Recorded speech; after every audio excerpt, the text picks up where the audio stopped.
వర్మ గారికి కాకుండా ఎమ్మెల్సీ పదవి ఇప్పుడు నాగబాబు గారికి తీసుకున్నారు కదా, అది తప్పు చేశారు. అది అసలు వర్మ గారికి ఇవ్వాలి అసలు.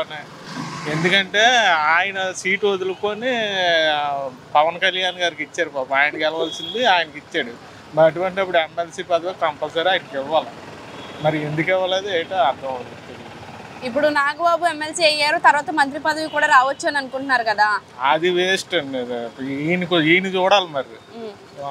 అంటే నాగబాబు రాకతో వర్మకి ఇంకా రాజకీయ భవిష్యత్తు ఉండదు అని చెప్పి చాలా మంది అంటున్నారు. దీనిపై మీ అభిప్రాయం ఏంటి? అలాగే లేదు. పిఠాపురాన్ని వర్మ గారికి ఉండవలసిన మెజారిటీ ఆయనకు ఉంది.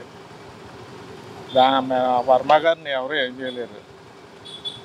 ఎందుకంటే వర్మ గారికి అసలు కంపల్సరీ ఎమ్మెల్సీ సీట్ ఇస్తారని అన్నారు. ఇవ్వాలి అసలు. మరి ఎందుకు ఇవ్వలేదో తెలియదు. వర్మకి వెన్నుపోటు పొడిచారంటారా? పొడిచారు కంపల్సరీ. ఇప్పుడు వర్మ గారికి ఎమ్మెల్సీ పదవి ఇవ్వకుండా నాగబాబు గారికి ఇచ్చారు కదా, దాని మీద మీ అభిప్రాయం ఏంటి? అది కరెక్ట్ అండి. వర్మ గారు ఎన్నో పదవులు చేశారు. ఆయన ఇప్పుడు నాగబాబు గారు ఇదే ఫస్ట్ పదవి కదా, చేయడంలో తప్పలేదు నా ఉద్దేశం ప్రకారం. అంటే నాగబాబు రాకతో వర్మకి రాజకీయ భవిష్యత్తు ఉండదని కొంతమంది విమర్శిస్తున్నారు. దాని మీద మీ అభిప్రాయం? అలానే ఉందండి. 5 years వచ్చి మారుతుంటారు. అది లేదని మనం చెప్పలేం కదండి. మళ్ళీ 5 సంవత్సరాల తర్వాత ఏమో ఎవరుంటారు చెప్పలేం కదా. అది చేసి పరిపాలన బట్టి ఉంటుందండి. నాగబాబు గారు ఎమ్మెల్సీగా ప్రమాణ స్వీకారం చేసి పిఠాపురంలో అభివృద్ధి కార్యక్రమాలను స్టార్ట్ చేస్తున్నారు.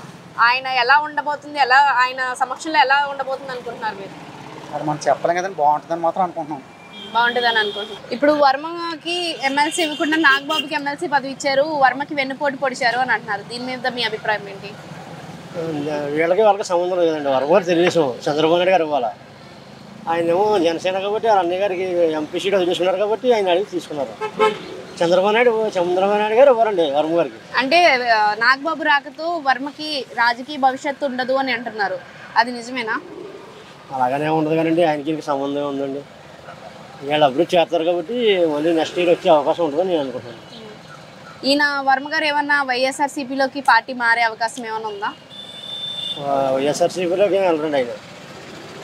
ఎందుకంటే ఆయన ఏం తెలుగుదేశం ఎప్పుడు వైఎస్ఆర్సీపీలోకి వెళ్ళినా ఏం పని అవ్వదండి.